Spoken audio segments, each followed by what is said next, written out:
presented by Franklin Motor Company.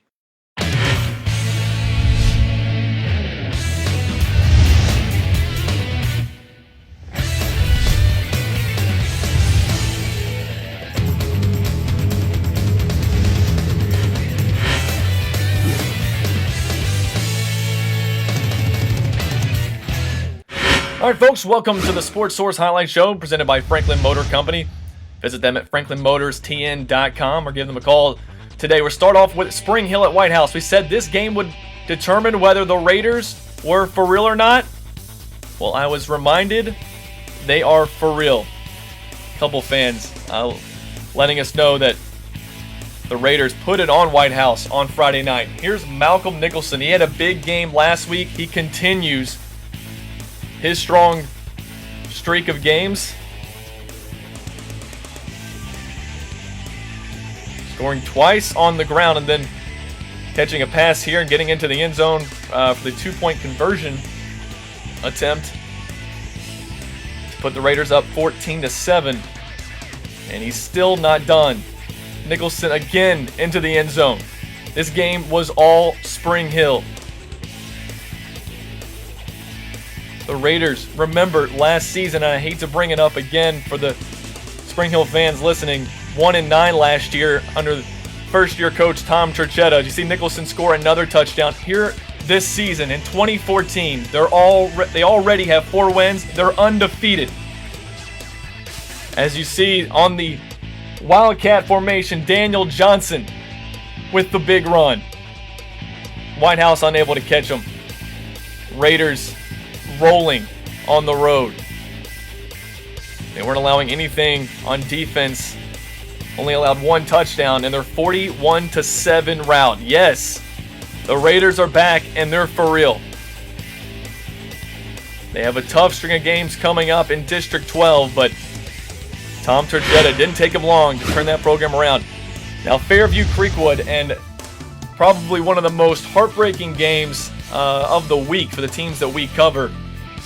As you see this pass here to Graham Estes from Hunter Zimmerman. That put the Yellow Jackets up 21-7. They seem to be in the driver's seat, ready to go 3-1. But back came Creekwood, and they forced overtime. And in overtime, Creekwood steals one from Fairview. Yellow Jackets will be back at home after that heartbreaking defeat. They're now 2-2 on the season. Some tough losses. That 35-20 loss a couple weeks ago than that one. And here was a game, Independence at Beach. We talked about it on our pregame show on 104.5 The Zone. I said that I couldn't tell you who was going to win this game. It's too close to call. I don't know if it was an underestimation of Beach or an underestimation of Independence or an overestimation of Beach, but Indy looked very strong. As you see the touchdown here by Seth Hunter. Independence putting it on Beach. This will set up what will be a huge matchup on Friday between Independence and Ravenwood. You see Andrew Bunch. This is a heck of a throw, and that's the running back, Navy commit Dom Childress. He can score on the ground and through the air. Independence win that one 49-7. Now Ensworth, of course, we know how tough they are, number 1 team in the state, but PJP2 is no slouch. Either is Donovan Sheffield. Vanderbilt fans wouldn't mind seeing him just go ahead and just start playing for the Commodores. Here's Sheffield, and this is on a pick. Vandy could use him like right now, like immediately. If he could get in a Commodore uniform early, I'm sure Vanderbilt fans would have no issues with that at all. This guy's ready to start playing SEC football. As you see him bouncing it up to the outside. Look at that, just finding an alley. Taking that one to the house. Ensworth wins it 50-21 over PJP2. Of course, we want to remind folks that this show wouldn't be made possible without the help of our sponsor, Franklin Motor Company. You can see here the kind of cars they have in their lot. They have sold over 30,000 vehicles, so give them a call today at 615-865-7350 or visit them online at franklinmotorstn.com. Franklin Motor Company, your ride is here.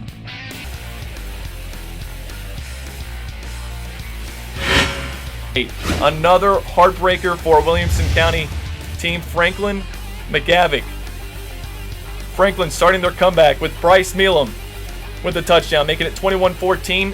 McGavick responds. They go back up 28-14 late in the third. And then check out this pass and catch. Joe Critchlow to Parker Pinnell. Touchdown Rebels within 7. And then a huge play. A fumble on the handoff. The Rebels get it. They score to tie the game. And then late in the fourth, McGavick puts one through the pipes with 3 minutes to play. They win it 31-28. Franklin, a devastating loss on the road. Look for them to bounce back in week 4. Father Ryan and Hillwood, we knew the Fighting Irish would put up a lot of points in this one. Cameron Towns was on his game, as were most of the Father Ryan offensive squad and defense too, as they did not allow a point in this game. And we see Tyler Shoup getting past the defense for the touchdown. Of course, like we said, the Father Ryan defense putting a stranglehold on Hillwood. They win it 31-0. They're now 3-1 in the season. Now FRA playing Donaldson Christian. Remember, DCA hasn't given up a point all season. In the first 3 weeks, given up 0 and have won big in all 3 contests. Here, FRA down 21-0, trying to make a comeback. Spence Jones on the keeper, getting inside the 5. And then Spence Jones handing it off to his running back. That's a FRA touchdown. They're on the board. 21-7, and they're trying to make a comeback. They're not out of this now.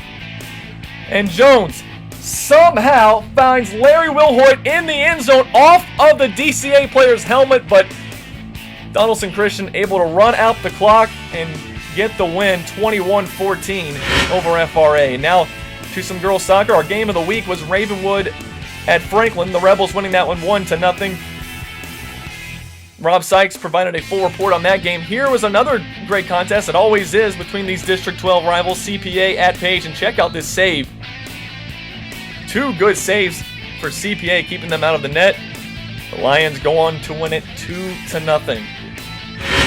And now to one of the most thrilling college football games on Saturday. Middle Tennessee State hosting their arch rival Western. And we'll pick it up in overtime. First play of overtime. Mitchell Henry catching the pass from Dowdy. Look to fumble the football. You can see the full highlights from this game on our website. We have 9 minutes worth of highlights. That's how entertaining this game was. Now this is a 4th down play. You saw the Western fans excited. They thought they might have had this game won, but how about Austin Grammer cool under pressure completing that pass, and then Grammer takes it in for the game-tying score. That tied the game in overtime after the extra point. 44-44. Oh, excuse me, 41-41. Now this is a 42-yard field goal. This is no chip shot. And this is just to get some points in the second overtime.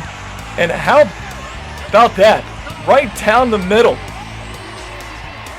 44-41. Now Western Kentucky trying their chance at a field goal to keep the game alive. Game tied at trying to tie the game at 44 apiece. This one from a little closer also goes through. We go to a 3rd overtime. And again, Western forced into a field goal. This is on a 4th and about, I believe, 1. Field goes up. It's on its way. It's good. 47-44. Now Middle Tennessee State can win it with a touchdown. They need 6 to win it. And Grammer finding Ed Marcus Batiste, fighting off 2 Hilltoppers into the end zone. Middle Tennessee State upends the rival in 3 overtimes. We said it in the highlights, the full highlights on our website, that might be one of the best finishes in Floyd Stadium. There's been a number of them. That's one of them. Now to some OVC football. Remember the OVC being right in our back door, the headquarters. We got some OVC highlights, and the Cumberland Bulldogs traveling to UT Martin. They didn't have much of a chance of upsetting the Skyhawks.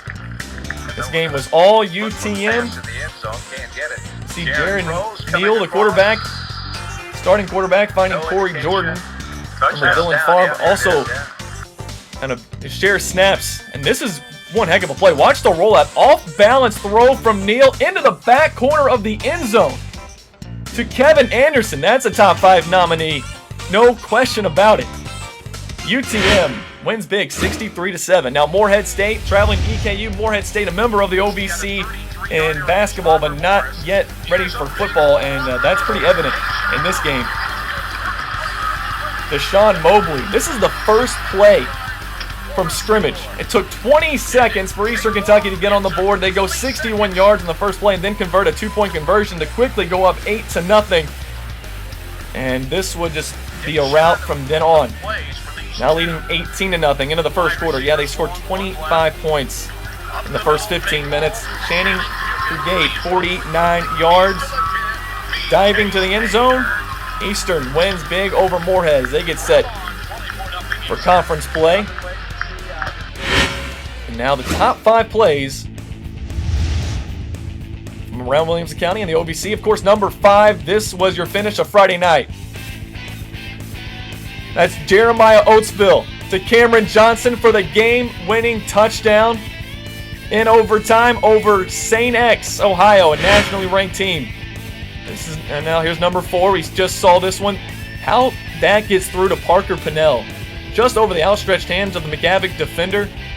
It was a big score, cut the lead to 7. Of course, as we know, Franklin would fall. We go to number 3, and we just saw this a moments ago. The pump fake from Jared Neal and to Kevin Anderson in the back corner of the end zone. It's a really impressive throw off balance. Better catch as he goes helmet to helmet with the Cumberland defensive back. And now number 2. Didn't give you a slow motion version of this one on Saturday night. So here you go on Monday night. And Marquise Batiste fighting for the game-winning score for the Blue Raiders. And then our number 1 play of let's call it week 3. How about that? Spence Jones and Franklin Road Academy. They've been in our top 5 plays before, I believe. This pass to Larry Wilhoit, and you're going to see, we'll zoom in a little bit, slow it down. It goes off the helmet of the Donaldson Christian player and then into the waiting hands of Larry Wilhoit for the touchdown. And that will do it for our September 15th Sports Source Highlight Show. Be sure to check out our preview show on Thursday for our Game of the Week, Ravenwood at Independence.